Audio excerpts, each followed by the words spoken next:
Hi everyone, about 2 weeks ago, I had my wife's Tesla Model Y wrapped in this beautiful VinylFrog Midnight Purple Metallic, and I want to protect this thing. And what I did 2 days ago was I did a DIY true ceramic coat on this car, and I want to take you through the process of doing this yourself, because you can absolutely do a true ceramic coat on your car by yourself for the fraction of the cost it would cost you in order to have it done at a professional shop.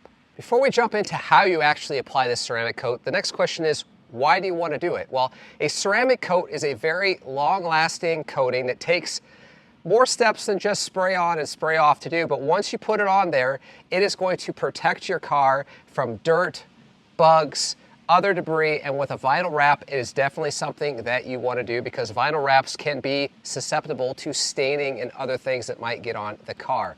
So this is why I wanted to do it to this particular vehicle right away. Now, ceramic coat also, let's talk about what it isn't. Ceramic coat doesn't put a protective layer when it comes to protecting from rock chips or anything like that. What you're actually doing is you're laying down a very, very thin, microscopically thin coating of glass on the surface that will allow you to have a much easier surface to clean, maintain, and keep it super, super shiny for a long time. And as I said before, this is 100% doable. This is definitely a DIY solution that you can tackle yourself, and I want to show you how to do it. Now, in order to do a DIY ceramic coat, you have to buy a ceramic coat material, and I ended up going with this ceramic coat material from Avalon King. It's called their Armor Shield 9. Now, they did not send this to me. I bought this with my own money. So everything you see here is 100% me being honest with you on how this product goes. So in all my YouTube research, one thing that you have to do in order to make sure that your ceramic coat goes well is you have to make sure that the surface of your car is properly prepped. Well, I have a couple of advantages and I can skip a number of steps. First, they say that you have to remove all of the grease and wax buildup from the car. I don't have any on this car. This was wrapped 2 weeks ago. I have put nothing on this car other than letting it sit in the sunlight. The next thing is that you often have to do paint correction. Don't have to do paint correction because it's a brand new vinyl wrap. So based on what I can tell, I think all I need to do is make sure that the car is as super clean as I can with a wax-free material, which I just got done washing, and it is pretty darn clean. I'm in a controlled environment inside my garage where it's doing the best I can to try to keep the dust down to a minimum. So before I get applying this, and I'll show you how it goes, I'm going to make one additional step, and I'm going to put on just a quick spray on, wipe off wax and grease remover. There's no wax on this car, but there might be grime or pickup from the road over the last couple of weeks of driving that the wash didn't take off. So I'm just going to go ahead and hit it with this and get everything cleaned off so we're ready to go. So we'll check in when that is done. All right, I got it all degreased with that degreaser material, and I'll leave a link in the description to the product that I actually used. The last step, according to the manufacturer, is to hit your car with an IPA rinse. And I have some 99% isopropyl alcohol here in this bottle, and I'm just going to go over all of the surfaces of the car just to make sure that absolutely everything is off the surface of this car before we get started with the ceramic coat. Okay, we are ready to go with this product and see what it's like. And according to the manufacturer, you just need to shake this up vigorously, which I have been. And you take the cloth and you basically tuck it into the foam pad. And we're going to start with, I guess, this panel right here, I think. And it says to basically open up the lid here. You do have a little stopper at the top. You're going to basically be dabbing on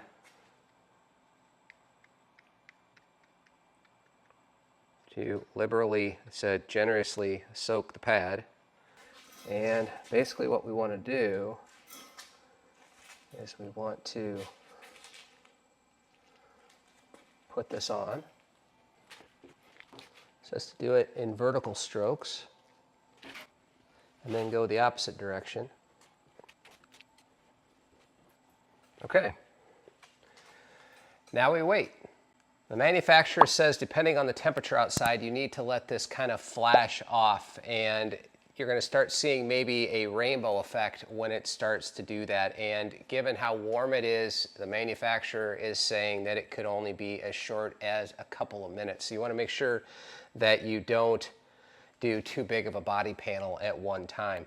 Right now it is about 90 degrees Fahrenheit here in my garage, and so this thing should probably dry pretty quickly, although other reviewers of this product said that this is a very forgiving product when it comes to being able to be flashed off, because if it bakes on too long, then you're going to have a real tough time getting it wiped off and leveled.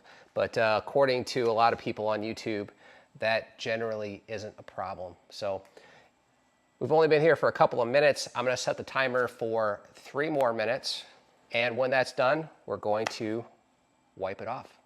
Okay, it's been about 4 minutes, so we're going to go ahead and use a microfiber cloth here and just says lightly buff off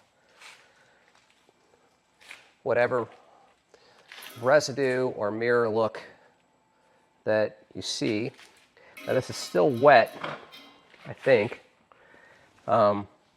So this is, a lot of people refer to this as leveling. So you can basically, you want to make sure that it is very evenly coated. It's coming off no problem at all. I actually might let this cure a little longer on other body panels, and I do intend to do a second coat. Okay, I'm pretty happy with that, I think. Now I'm gonna move on to probably the hood and do that, and then just work my way around the car one section at a time. So it's gonna take a little while.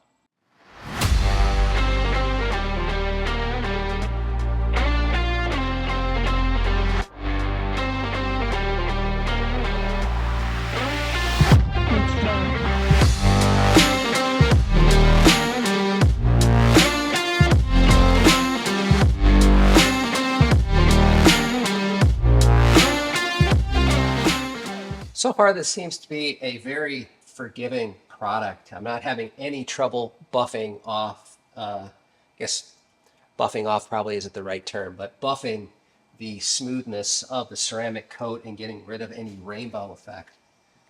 So far, it's going smoother than I thought it would, and it's frankly easier than I thought it would be. Sure hope I'm doing this right. So far, so good, and I don't want to get too cocky, but this is going on so easily and basically coming off so easily. This material seems to be ultra forgiving when it comes to the flash time. So I think I'm just going to go ahead and just do this entire side of the car and then come back and buff that off. And because I think I've been working in panels that are small, which is probably the safest thing to do. But this is going so smoothly that, you know, I'm going to give this side a try doing the whole thing in one go. All right, last body section of the first coat. Just gotta do my best to lightly buff the surface, remove any of that rainbow effect that shows up. We are done with the first coat, and there is a little indicator line on the side of this bottle where you can actually see the liquid level, and I was targeting to use about half the bottle on this first coat of the car, and by my highly calibrated eyeballs, I have used about half the bottle. So I'm gonna let this cure for a little while, maybe a couple of hours, and I'm gonna come back and hit this whole car with a second coat. So check back with you in just a sec. Okay, it's been a couple of hours and we are ready to get started on our second coat. All I need to do is glove up and get going. And so far, the first coat seems to be looking really, really good. So I'm hoping the second coat will go a little bit faster. Given that this is such a forgiving product, I'm going to go ahead and just basically do major sections. We're going to do all of the front, all of the sides, and then the back. So 4 different sections, 4 different times to wait. And hopefully this one will go a little bit quicker, maybe, because this is the second go around. So let's just get started. Oh yeah, I should also say that this particular product comes with multiple pads. They recommend you change the pad frequently. There's 3 pads. I used 1 pad for the whole car. Probably should have swapped out, but I do have a fresh pad here that we're going to use for the second coat.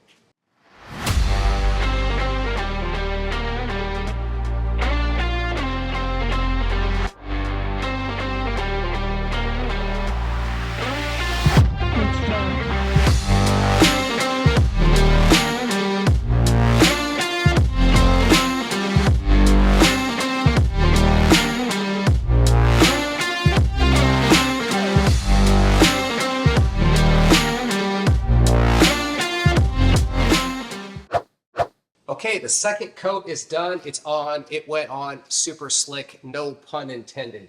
It was super simple, super easy. Wipe on, let it cure for about 5 minutes, and then buff off. Now, it's important that you look at this from as many angles as you can to make sure that you don't see any of that rainbow effect left, any lines, anything.